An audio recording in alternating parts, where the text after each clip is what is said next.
और हम सब लोग अगर यहाँ पर बैठे हुए हैं तो इस संकल्प के साथ बैठे हुए हैं कि आने वाले 1 तारीख को हम सब लोग छड़ी का बटन दबाएंगे। और सबसे बड़ी बात जो है मेरे आने के पीछे जो मुख्य कारण ये है, महिलाएं से जब बात किया जा रहा है तो कह रही हैं कि भाई हम लोग तो मोदी को वोट देंगे, भाजपा को वोट देंगे। उसी में से कुछ महिलाएं जो थोड़ी सी जानकारी का अभाव हो रहा है उनके में, उनसे पूछा जा रहा है कि भाई चुनाव निशान क्या है, तो महिलाएं कह रहे हैं कि कमल का फूल है, जबकि यहाँ पर कमल का फूल नहीं है। यहाँ पर कमल के फूल के स्थान पर छड़ी का निशान है। और जब आप 1 तारीख को छड़ी पर बटन दबाएंगी, 4 तारीख को रिजल्ट आएगा, जब एनडीए प्रत्याशी यहाँ से चुनाव जीतेगा तो 10 तारीख को देश के प्रधानमंत्री की कुर्सी पर मोदी जी को बैठा करके आपके भावनाओं का से किसी न किसी से पूछ लिया जाए कि भाई आप वोट क्यों देंगे, तो आप अपनी अपनी समस्या को बताने का काम करेंगे और अंततोगत्वा आप यही कहेंगे कि भाई हम तो विकास के मुद्दे पर वोट देना चाहते हैं। विकास किस प्रकार का? ये विकास सामाजिक, शैक्षणिक, राजनीतिक और आर्थिक दृष्टिकोण से होना चाहिए।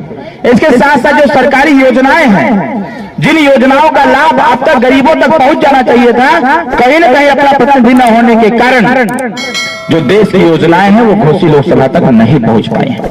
शायद इसीलिए विगत 15 सालों से हर व्यक्ति के जुबान पर है कि सही नेतृत्व घोसी लोकसभा को नहीं मिल पा रहा है। लोग इस बात की चर्चा कर रहे हैं कि सही नेतृत्व न मिलने से कहीं न कहीं घोसी विकास के मामले में कहीं न कहीं पीछे है।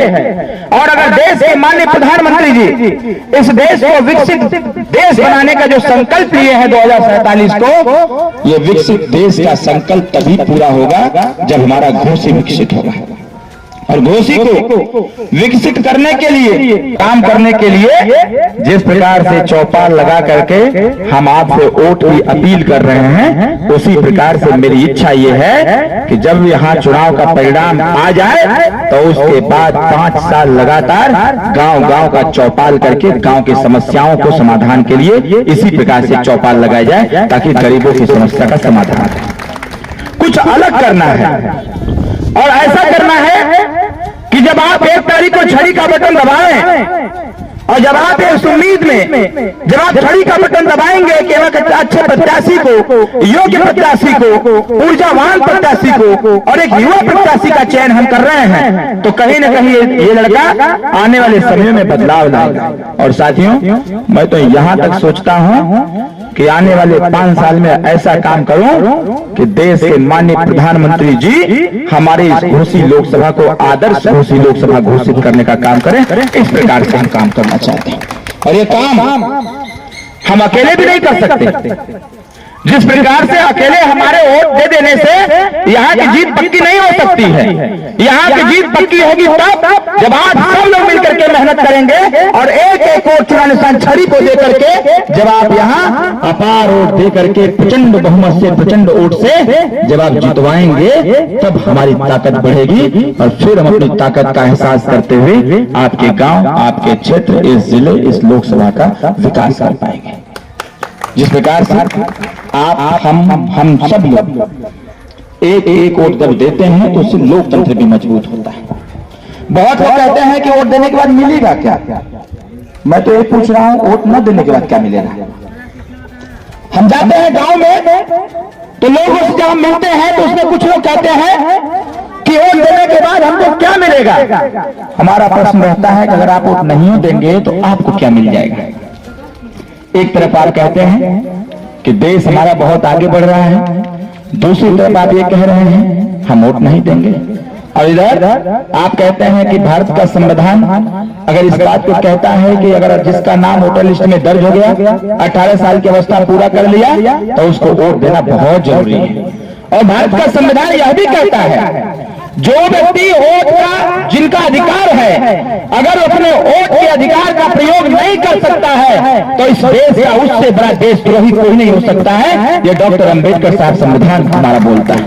और वो संविधान यह भी कहता है आप जब भी वोट देने जाएं तो आप अपने मन मस्तिष्क में ये बना के बैठ के जाएं कि हम वोट देंगे तो कैसे प्रत्याशी को वोट देंगे। आप प्रत्याशी का आकलन करें। जिस प्रकार से आप जब किसी शादी विवाह का मसला आता है, लड़का लड़की के शादी का मसला आता है, जब आपको अपनी बेटी अपने बेटे की शादी करना होता है, मैं बहुत बड़ी बात बोलने जा रहा हूं। मैं इस देश के साथ आपकी भावनाओं को जोड़ने का प्रयास कर रहा हूं। आपका एक वोट कितना महत्वपूर्ण है और आपका एक छोटा सा निर्णय क्या कुछ बदलाव ला सकता है, इस बात को समझने की आवश्यकता है। आप खुद अपने हृदय पर हाथ रख करके सोचिएगा कि जब आप अपनी बेटी के लिए जब किसी लड़के की तलाश करते हैं शादी के लिए, तो आप आकलन करते हैं कि लड़का कैसा होना चाहिए। लड़का पढ़ा लिखा होना चाहिए, नौकरी में हो तो ठीक है। हर व्यक्ति यही ना सोचता है, क्यों माता जी? हमारी बेटी अगर किसी घर में जाए तो खुशहाल रहे। कोई ये नहीं ना सोचता है कि हमारी बेटी जाए तो हमेशा बैठ के रोवे करे, दुखी रहे, ऐसा कोई नहीं सोचता है। वही बात जब लड़के की बारी आती है, जब लड़के के लिए घर में बहू की तलाश करने के लिए गार्जियन जाता है, तो यही सोचता है कि लड़की अच्छी मिले, पढ़ी लिखी मिले, अच्छे संस्कार हो, अच्छा परिवार हो और अच्छी व्यवस्था में हो, ताकि जब हमारे परिवार में आवे और जब परिवार में आवे तो परिवार के संस्कार भी बदले बदले से नजर आवे। वो अपने यहाँ जो सीख करके आई है वो हमारे यहाँ भी आगे बढ़ाने का काम करें। जब आप अपने परिवार के संचालक है, विकसित राष्ट्र हो गया है, यहाँ पर किसी प्रकार की कोई समस्या नहीं है, सभी लोग खुशहाल हैं, सरकार के द्वारा दी गई सारी योजनाओं का लाभ सबको मिल रहा है। इसलिए हम आपसे आग्रह करेंगे, आने वाले 1 तारीख को, कितने तारीख को? जोर से बोलिए। भोले बाबा की धरती पर बैठे हैं हम लोग। वो नहीं हारत है, ये लड़का सही कहा था, तो ये सही कहा था भाई। ये बैठे हुए हैं यहाँ पर तो यहाँ की जनता के कल्याण के लिए बैठे हुए हैं। जब आप इनके यहाँ जाते हैं तो क्या मांगते हैं?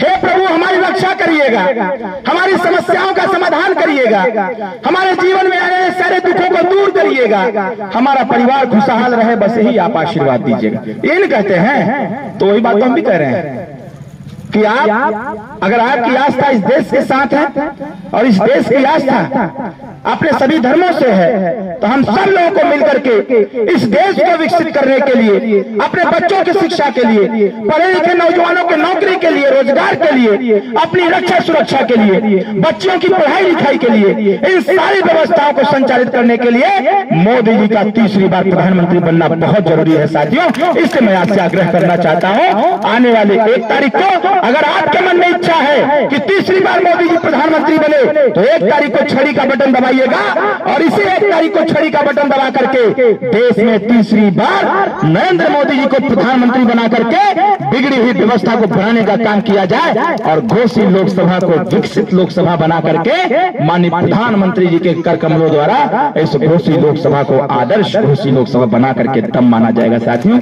बहुत बहुत धन्यवाद देते हुए, सभी वरिष्ठ जनों का आशीर्वाद लेते हुए, हमारे बीच में हमारे मेलसी साहब हैं, इनका भी धन्यवाद ज्ञापित करता हूं। हमारे गणेश भैया हैं, चुन्नू भैया हैं, उधर सुधीर भैया हैं, रमिता सिंह जी हैं, रुद्र प्रताप सिंह जी हैं, जितेंद्र जी हैं, सभी यहाँ पर अधिकारी, हमारे बड़े भैया राजेश भैया बैठे हुए हैं, पवन भाई देख रहे हैं, माननीय प्रधान जी 9567, सब लोग यहाँ पर हैं, पूरी जनता भी बैठी है, माननीय प्रधान जी भी बैठे हैं, सदर आलम जी हैं और माननीय प्रधान जी से आग्रह है, चिंता ना करिएगा सरकार, आपको भी लोगों ने मतदान किया है तो विकास के लिए ही किया है। अरे 1 साल अवसर हमको भी मिलेगा आपके साथ काम करने का, तो हम आपसे आग्रह करेंगे, चाहते रहिए इस गांव के विकास के लिए जितना माल चाहिए उतना बाबूजी से कह के दिवावल जाए, ताकि आपके गांव का विकास हो सके। बहुत बहुत धन्यवाद देते हुए मेरे विनोद भैया खड़े हैं, आपका भी धन्यवाद करता हूं। और 26 तारीख को आपके क्षेत्र के बगल के मेउड़ी में हम सब के नेता, हम सब के अग्रज, एनडीए परिवार के नेता माननीय मोदी जी आ रहे हैं। कितना तारीख के चली माता जी ने चलू का? कितना लोग चलबो? तो आप छवा तो बताइए एक बात, दोनों आप छवा चल जाए कि ना चल जाए? चलिए ना। आप सोचो तो वो कि लगा तो नेता पैदल लेके चली का? पैदल लेके ना चलो हम चल लेकर के आपके अच्छे से, लेकिन वहां चल से पहले एक बात हमके कह के बाप से कह दे कि न कही, बड़ी गंभीर बात बा, कह दे, बहुत गंभीर बात बा। अगर आप लोगों की इजाजत हो तो कह दे। जनत नहीं, मोदी जी से हम कहले अला जितना महिला लोग आई है ना सब पियर का साड़ी पहन के आई हो देना। हमसे पूछने काहे, हम कहीं एक खातिर कि कोनो शुभ काम होला तो में पियर का रंग या पियर का कपड़ा का इस्तेमाल होला ना, तो हई शुभ काम हो जाता ना। तो माता जी जवन अपन रखल बा बैग में कुल